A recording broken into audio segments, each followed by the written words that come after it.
नमस्कार दोस्तों, स्वागत है आपका हमारे YouTube चैनल पर। नीट एग्ज़ाम को लेकर सद्भावना मंच सदस्यों ने प्रधानमंत्री जी और शिक्षा मंत्री को किए ईमेल। देखें हमारी ये रिपोर्ट।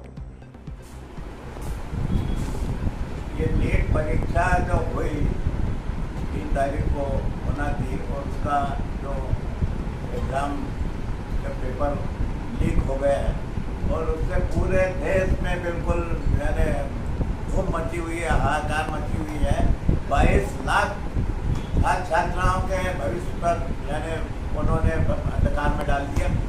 और ये पहली घटना, इसके पहले भी हो गया। तो ये इतना बड़ा देश और इतना आधुनिक और विश्वगुरु वाला देश, और ये यहाँ पे सही ढंग से परीक्षा नहीं ले सकते तुम।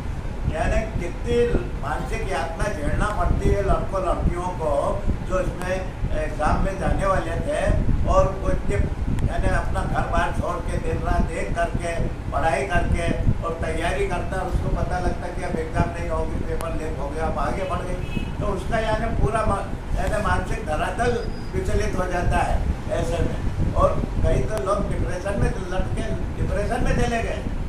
यानी मानसिक उनको कितनी प्रताड़ना होती है। तो ये सब चीज़ें इसके पीछे है। तो इतना बड़ा देश और इतना आगे बढ़ जाने वाला देश, यहाँ ये इतनी घटनाएँ हो रही है, तो ये नहीं होना चाहिए।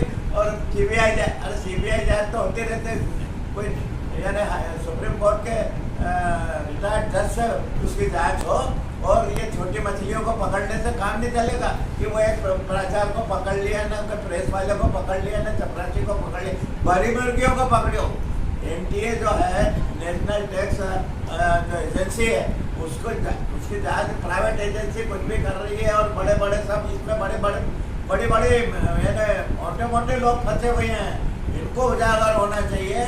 और ये इस प्रकार की घटना यदि होती है तो बड़ी शर्मनाक बात है, और भविष्य में ये कतई नहीं होना चाहिए। दोषियों को यानी सख्त दंड मिलना चाहिए, और जो भी इसमें इन्वॉल्व है उनके सब पर्दाफाश होना चाहिए। और इसी को संदर्भ में हमने सद्भावना मंच ने आज प्रधानमंत्री जी को और हमारे शिक्षा मंत्री जी को, मोदी जी को, और शिक्षा मंत्री धर्मेंद्र प्रधान को एक मेल करके और ट्वीट करके सद्भावना मंच की और 22 लाख छात्रों की भावनाओं को व्यक्त किया है और रोष व्यक्त किया है, और उस पर तीव्र और शीघ्र कार्रवाई की मैंने उनसे मांग की है।